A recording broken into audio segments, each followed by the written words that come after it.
butterflies return someday. Welcome to We Survive Abuse, the podcast where courage meets healing and resilience meets personal revolution. Whether you're seeking connection, inspiration, or simply a moment of understanding, join us as we explore resilience and recovery together. Remember, no matter how dark the path, you are never alone. I'm your host, Tanya G.J. Prince. Let's go together. So we're going to be talking about the erosion of respect for women's choices and women's decisions around our bodies. And I'd like to start it this way with a little story. Now, in the late 80s, I was in middle school. Late 80s, I was in middle school. And we had a coach, female coach. Usually, all throughout school, when I was in school, there was always a male coach, one female coach. And in middle school, our female coach was Coach Jackson. And we had a young lady in my class. And this is a time, it's middle school. It's the beginning of puberty. And we're getting, undressed and all of that. And, I do remember it being a little different because bodies look a little different around this time, Bodies look a little different. So we did have this one young lady, I remember, who I want to say, with my memory, that it had to do with perhaps her faith beliefs, but I really don't think that's the majority of what it was. It was that she did not feel comfortable. We called it then dressing out in my area, and we called it dressing out. She did not feel comfortable, getting, undressed, I'll say, in front of her fellow students. There's nothing wrong with her or anything like that. She was just a more modest person, and so she would get ready for PE or physical education. She would get ready for our class in Coach Jackson's office. It'd be all closed off, and Coach Jackson would, let her be in there, and it was just her, and Coach Jackson would, go come out with us. We do something else, whatever, give her time, do her thing. And what I like about it is that Coach Jackson modeled that behavior of respecting that young lady's choices so well, according to what I remember, because what she did was she may have asked the young lady about it. I don't know about their conversations, but we were not allowed, at least in her ear, shot, to ask the young lady why she made that choice, or what precipitated that, or did she not feel comfortable with us or anything like that. It wasn't something that we were, allowed to do, because it was us showing her respect for her choice, for her body. And I think I remember Coach even giving a couple little speeches along those lines. A few 3 words, three sentence speeches around, this is what she wants to do. We're gonna respect what people want to do. How people want to do things with their bodies and that type of thing. And that became so embedded in us that when Coach Jackson was out and had a substitute, we would, we would become like little advocates for the student and say, hey, no, she's supposed to be allowed to go in the coach's office. And, and that's how it went, because respect for another student's choice not to be in various stage of undress in front of us was respected. It was modeled for us. She gave us the template for that. And so all we had to do was follow that. And this young lady pretty much did that all year. And do remember thinking, in my kid mind, well, maybe after a while, she'll get comfortable and she'll come out here. And not really realizing that it wasn't about being comfortable with us, but it was about her choice, her comfort level, her decision, her options, what she wanted to do with her body. And it took me a long time to kind of understand that, live, learn. So I say that to say that there's now this erosion, because I think about that and I think, what in the world changed from that could happen to, and it was, it wasn't unusual for, at any time. I was on, flag squad, we did other things. Women weren't always comfortable dressing or undressing or what have you in front of other women. You still aren't. Some people still aren't comfortable, in various states of undress, depending on what it is, in front of their mom, in front of their cousin, in front of their sister, grandmama, in front of their friend, in front of, it's just an individual choice. And usually, that had been respected up until very recently. And now, if a woman makes that choice and says, well, listen, when I go here, to the gym, or if I'm an athlete and I want to, do my changing my clothes here, or I go to my fitting room and I want to do this, and guess what? People can be who they want to be, do what they want to do, but listen, I just don't feel that comfort level. So surely you have a little space for me, no? And what you're greeted with instead is hateful, bigot, and all these other, ridiculous, truly ridiculous statements, because someone else's decision about their body and what they choose to do with it truly shouldn't be I hate saying shouldn't. Someone else's decision about their body isn't about you, particularly women. It's about her comfort level. It's about what makes her feel comfortable. And it's about the choice that she wants to make.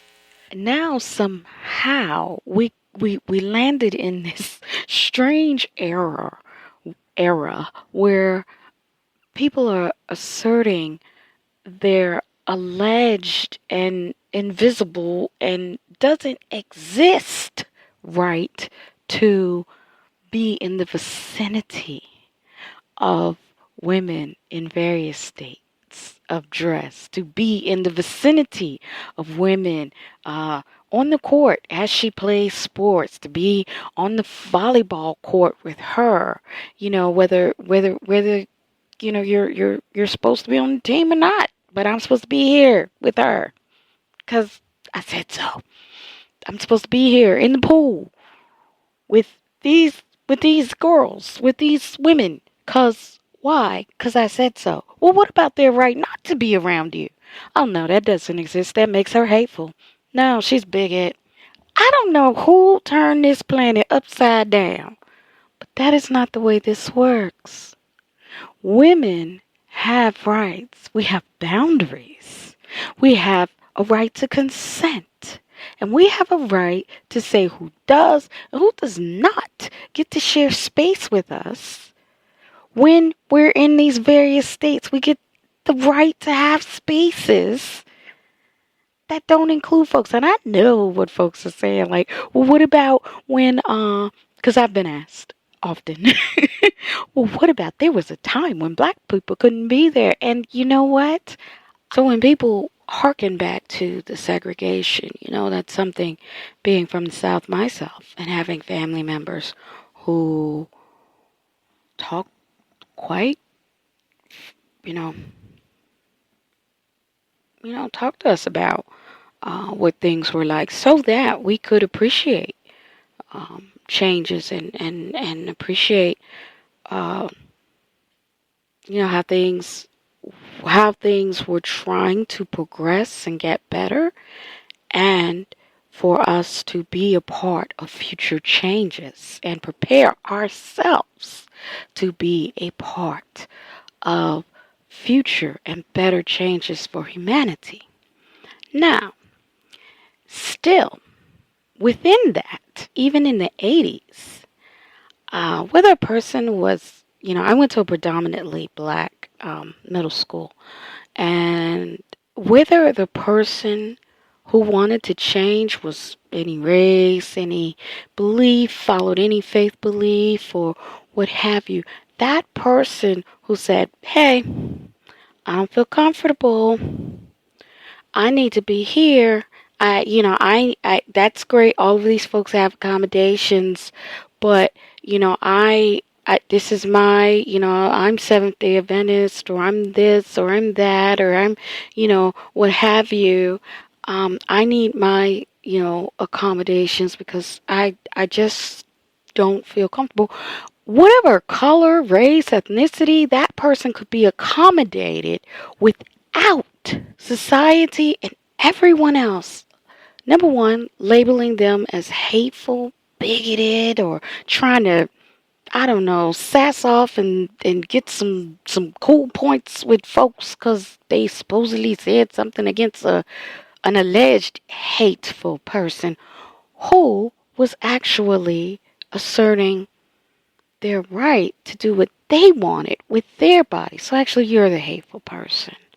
But the second thing is, so often these things are treated by organizations and venues and whomever and corporations as, and now don't you say anything. And that's the second prong of it, is the lack of discussion. The lack of discussion. The fact that the women are shut down and can't even have the discussion and say, well, listen, I'd like to have an open discussion about this, because then there's the shutdown. And that's not, the silencing. And no one ever is comfortable acknowledging that women are being silenced, shunned, deplatformed, threatened. Oh yeah, attacked physically for not deciding, hey, I just don't think like, I may not agree, or even if I do agree, nevertheless, I still need my own little space, please, for my comfort, so I can have my safety, my privacy, my dignity, and ensure that for myself. So you can say that, but even in that, having, like I said, been a woman long time, I know that any colored woman could say, hey, I need this for myself. And up until recently, that wasn't a problem. And now that has become a problem, and women are feeling intimidated, and women are like, oh, I better not say anything. I saw what they did to her. That's a problem. No, like, that's a major problem. Major. Because I think some women think it's going to stop right there. Like like when we're in bad, toxic or abusive, or just maybe just bad relationships, we think, oh, it's going to stop right here. Yeah, it's going to roll downhill, but it's going to stop at the end of the hill. And no. No, it keeps going. It keeps going until you stop it. Until you stop it, it doesn't stop. And that's the problem. Because women aren't able right now to say when. Or to say, hold up, have we thought about this? Have we brought this in? What about that? That's the problem. That's the problem. We've shut everything down and no one can have discussion. And the only place to go from there is deterioration, because the people who think that they're winning don't even know they're not winning. And I don't mean that in just this specific case. I mean in any time you think of in history, the people who are trying to shut other people down, trying to silence other people, often think, yay, we're winning. And they don't even know you're not winning, because it takes all of our expertise, all of our voices, all of us unchained to have this conversation and elevate together. And that's the problem. I have groups where other people aren't invited because they don't do the things I do. They don't wear locks, or they don't do that, or they don't do, people group up and have their own spaces for their own stuff all the time. But here lately, we've gotten to the place where we say everybody can do that except you women. And that's unacceptable. And that's going to have to cease, because it's completely unacceptable. What had changed. And also, too, going around, I've done a lot of work statewide and actually international wide. One of the things that you do amongst women, particularly I do a lot of violence against women's work, and I facilitated a lot of groups. And how we start often is we say, okay, well, what are our ground rules? I start all my groups this way. What are our ground rules? In other words, what do we, as this group who's assembled here, what do we agree on? And you may call those boundaries, but, some facilitators call them ground rules. Some facilitators have other names for them. But one of the things that is a recurring theme sometimes when you're meeting with other women is this. Women will say, listen, that thing y'all do where, y'all greet each other and you hug, I'm not a hugger. And at first, when I first heard this years ago, I did. I admit I would think, what's up with her? What's wrong with a hug? And and it didn't take long, because the non-huggers eventually get to talking and say, it's just not me. It's nothing wrong with you guys. It's nothing, it has nothing to do with you. It's me. It's my comfort level. And it's something I'm not comfortable with. So, would you ask, or, before you assume that I'm just open and ready for a hug? Because just because we as women get together around the conference table, and sometimes what we're talking about is that soft skills stuff, so it's not really, it's a different kind of conversation. So, and they'll say, well, just because we're here and we're gathered and we're talking about soft skills things or vulnerable things or, stuff like that, doesn't mean that I'm instantly open to a hug with you. And it's no harm.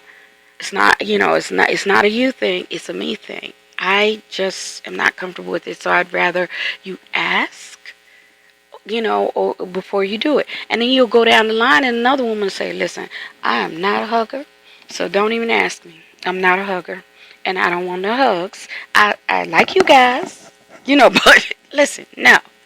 So it becomes a thing where we learn, everybody has, and we teach one another, everybody has a different comfort level. Sort of like that lesson I learned in middle school, where the young lady, my fellow student, had no issues with any of us, which it did cross my mind initially. It did. When she started doing that, I wasn't all open and free of, hey, that's great. It wasn't like that. I thought, wonder if maybe she's unfriendly. Maybe she doesn't like us, or maybe she, even maybe she thinks she's better than us, or, something like that. And it was none of those things. She participated fully with the rest of us. But when it came to changing clothes, She just had her preferences on what she wanted to do and how she wanted to do things. Same thing with the hugs. No judgments. I should not have made any judgments. I learned, you know, no judgments on those folk who set up and say, these are my choices. This is what I want to do. This really has nothing to do with you. This is a me thing, okay? And don't get to diagnosing me, and don't become I don't do the therapist thing, and I don't need that. I said, this is what I want to do, that kind of thing. And so now, what we have now though is folks who say, no, I'm gonna need a different fitting room, not just from listen, how you do things is how you do things. How you set up and affirm yourself or identify or choose to be or what have you is so right on. Yeah, that's great. However, these are not things that make me personally comfortable, and I just need my space where I can just be over here and feel more relaxed in something that it accommodates my need. And I just knew, because I've done work with people with disabilities, and I just knew. I just knew that we were moving closer to accommodating people's different individual things, because we were doing so good with some of the disability things, and then, oh my gosh.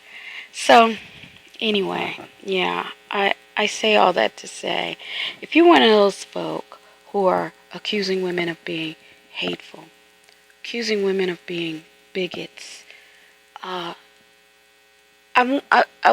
wonder if you're making that another person, particularly, specifically, and it's crucial and critical, a woman's choice of what to do with her body. Because everything from the tip of this longest lock in my head, down to my tip toe, is mine.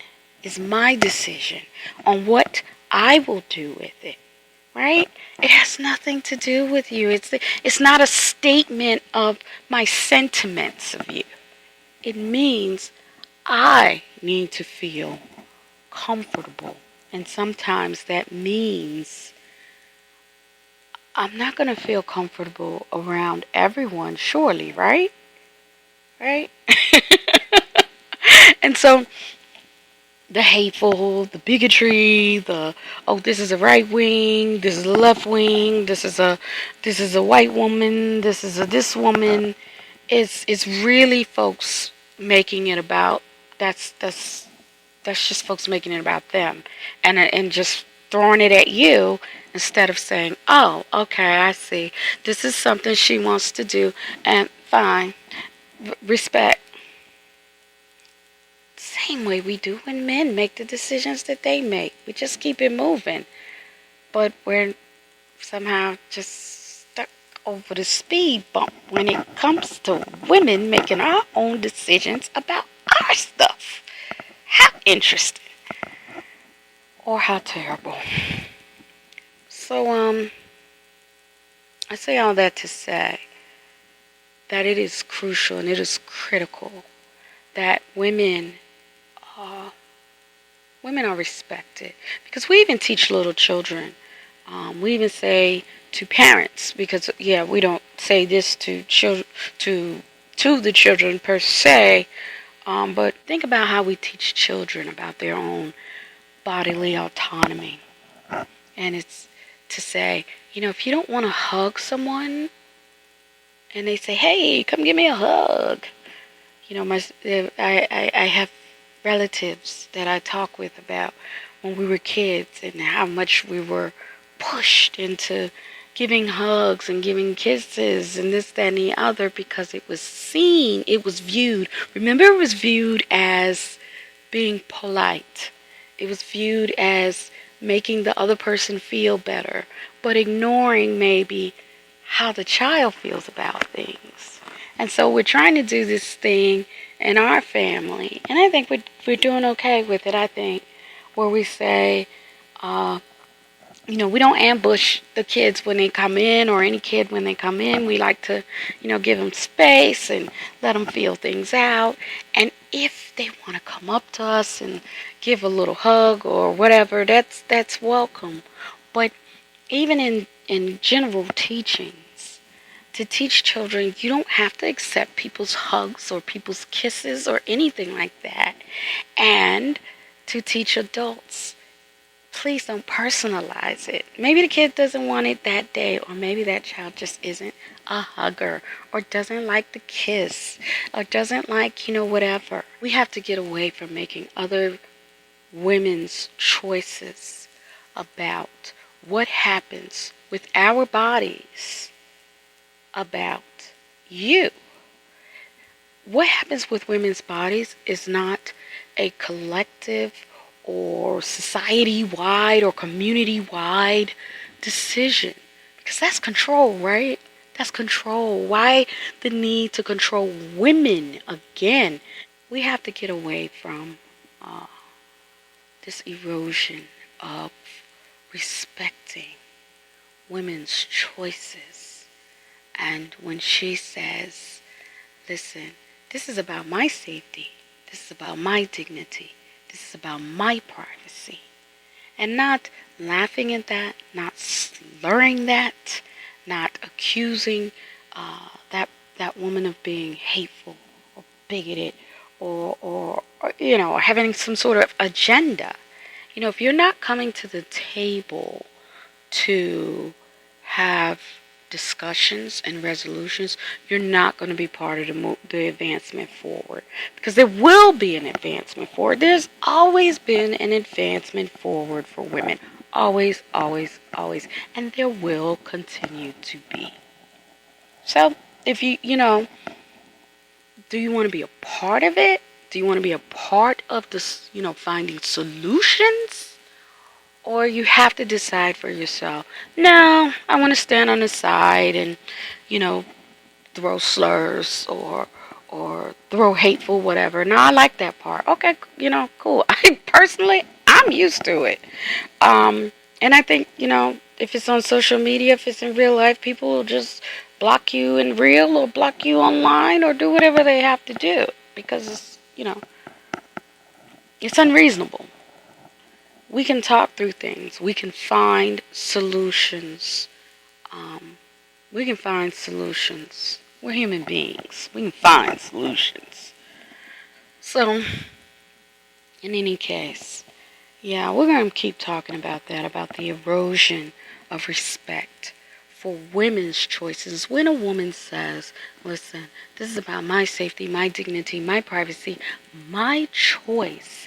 It's your choice whether or not you want to personalize that and decide that that is somehow an attack on you, or whether or not you want to put some respect on that woman and her existence and say, you know what, you're right, that's your body. That's your body. I have my own body to be concerned about. So we got to get better at this, because the misogyny and the sexism and the man, ooh, and the stuff you can't even say about women's conditions and is just off the charts. And like I said, it's going to change. It's going to change. It's going to change. If you think women are just going to be quiet, then you clearly don't know any women. In any case, yeah. Hopefully we can all get better at this, because there are solutions, problems. Every problem has a solution. I believe that. I believe that. So let's continue to work harder at putting respect on, throwing respect women's way, throwing respect on ourselves as women. And yeah, thanks for listening. Y'all go out and please be great. This is Tanya GJ Prince. Thanks for listening. Y'all be great.